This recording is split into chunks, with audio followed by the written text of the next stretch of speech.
राजा रानी के साथ विश्वासघात की कहानी। पौराणिक कथाओं के अनुसार किसी राज्य में एक राजा और रानी रहते थे। राजा बहुत ही महत्वाकांक्षी था और अपनी प्रजा से बहुत प्यार करता था। उनके राज्य में चारों ओर खुशहाली थी, लेकिन फिर भी राजा और रानी हमेशा दुखी रहते थे। उनके पास धन दौलत भगवान का दिया हुआ सब कुछ था, लेकिन उनके कोई संतान नहीं थी। संतान पाने के लिए राजा और रानी भगवान की पूजा अर्चना करते, जप तप करते, लेकिन फिर भी कोई फायदा नहीं हुआ। एक दिन कुलगुरु के कहने पर राजा ने बहुत बड़ा यज्ञ कराने का फैसला किया। यज्ञ और भगवान के प्रताप से राजा को एक बहुत ही सुंदर लड़की की प्राप्ति हुई। राजा और रानी के साथ पूरी प्रजा खुशी से झूमने लगी। राज्य में चारों तरफ खुशी का माहौल छा गया।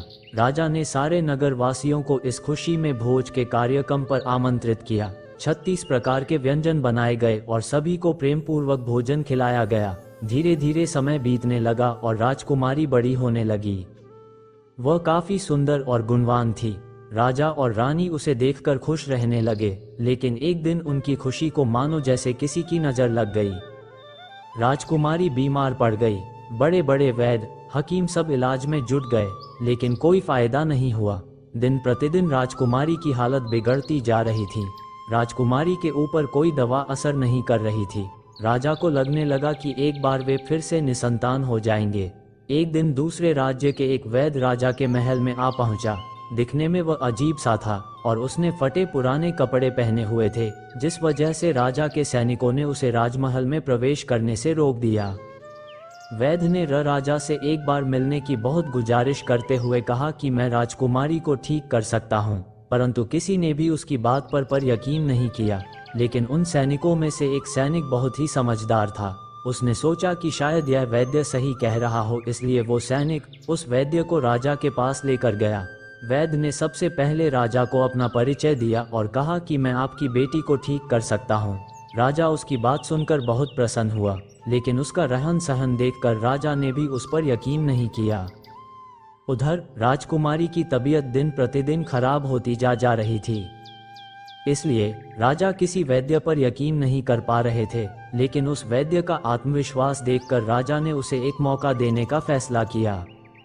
राजा ने वैद्य को कहा कि अगर राजकुमारी ठीक नहीं हुई तो अंजाम भुगतने के लिए तैयार रहना।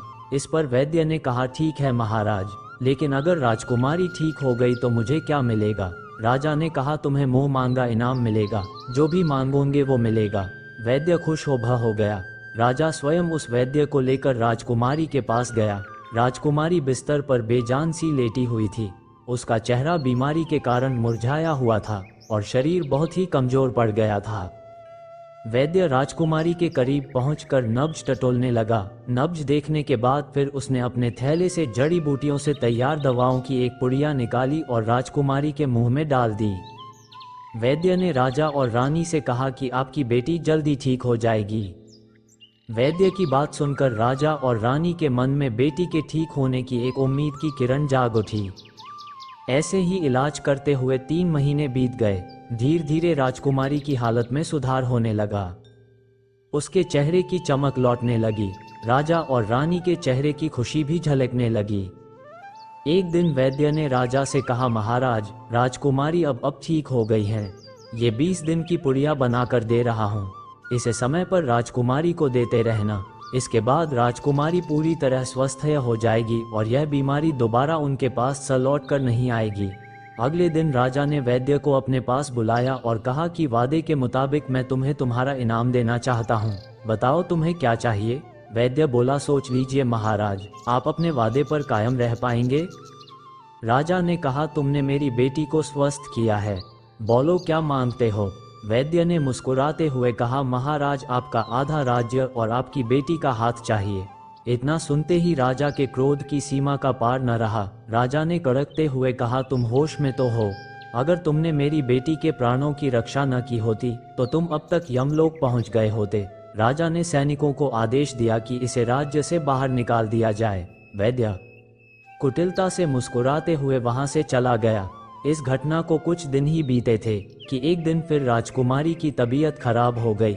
उसका शरीर नीला पड़ गया। राजा ने राजवैद्य को बुलाया। राजवैद्य ने बताया कि राजकुमारी को जहर दिया गया है।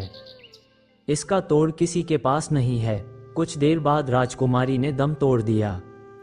राजा के मंत्रीगण और राजा रानी शोक में डूब गए। राजा ने छानबीन करवाई कि जहर कहाँ से आया, तो छानबीन में पता चला कि वैद्य ने राजकुमारी को 20 दिन खाने के लिए जो पुड़िया दी थी, उनमें से ही एक पुड़िया में जहर था। वैद्य को पहले ही शक था कि राजा उसकी बात नहीं मानेगा, इसलिए उसने एक पुड़िया में जहर मिला रखा था। वैद्य ने सोचा कि अगर राजा शादी के लिए मान जाएगा तो वह जहर वाली पुड़िया हटा देगा, लेकिन अगर नहीं माना तो इसकी सजा राजकुमारी मारीकी को भुगतनी ही पड़ेगी। वैद्य की चाल कामयाब हो गई। वो वैद्य नहीं था, अंदर से शैतान था। वीडियो अगर पसंद आया हो तो वीडियो को लाइक और चैनल को सब्सक्राइब करें और अपने दोस्तों के साथ शेयर करें। धन्यवाद।